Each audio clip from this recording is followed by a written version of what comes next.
నిజంగా కొన్నిసార్లు మనం మాట్లాడుతూ ఉంటాం ఏంటంటే, చాలా శోధింపబడుతున్నానండి, చాలా అంటే చాలా శోధింపబడుతున్నాను. ప్రార్థనలో కూడా అంటూ ఉంటాము. కొన్నిసార్లు మా డాడీ దగ్గరికి వచ్చి కూడా కొంతమంది అంటూ ఉంటారు, అయ్యగారు సాతాను నన్ను బాగా శోధిస్తున్నాడండి, బాగా శోధిస్తున్నాడు అని చెప్పేసి అంటారు. ప్రార్థనలో కూడా, దేవా నేను అపవాది చేత చాలా శోధింపబడుతున్నాను దేవా అని అంటే, అపవాది ఎప్పుడు శోధిస్తాడండి?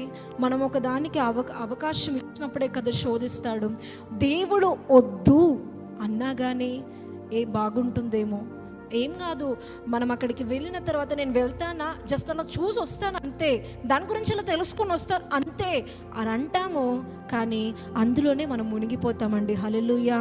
పాపము ఎలా ఉంటుంది అని అంటే, అయస్కాంతం ఉంటుంది కదండి, మ్యాగ్నెట్ ఉంటుంది కదా, దానికి ఒకటేసారి స్టిక్ అవ్వదు. దాని దగ్గర పెడితే మెల్లిమెల్లిగా తెలియకుండానే ఏ రీతిగా అయితే లోపలికి అది తనకి అట్రాక్ట్ చేసుకుంటుందో, పాపము కూడా మనిషికి మైకం కప్పే, మనిషికి తెలియకుండానే నేను పడను ఆ పాపములో, నేను పడతానా, ఎలా తెలుసుకుంటానంతే, చూస్తానంతే, ఎలా ఉంటుందో చూస్తాను తెలుసుకుంటాను అని అనుకుంటూ ఆ భ్రమలోనే ఉంటాము. కానీ అపవాదే మనకు తెలియకుండానే పాపములోనికి, ఆ ఊబిలోనికి మనల్ని తీసుకెళ్తూ ఉంటుందండి. హల్లెలూయా.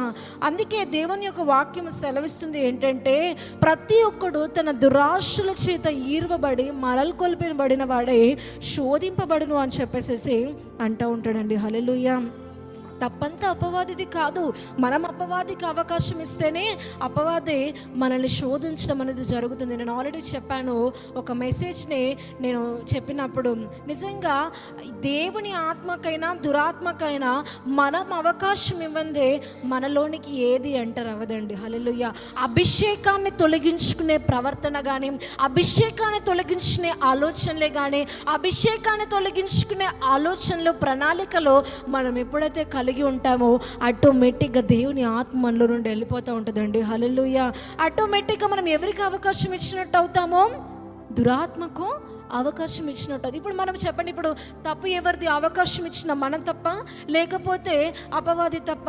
మనం అవకాశం ఇవ్వడము మన తప్పు.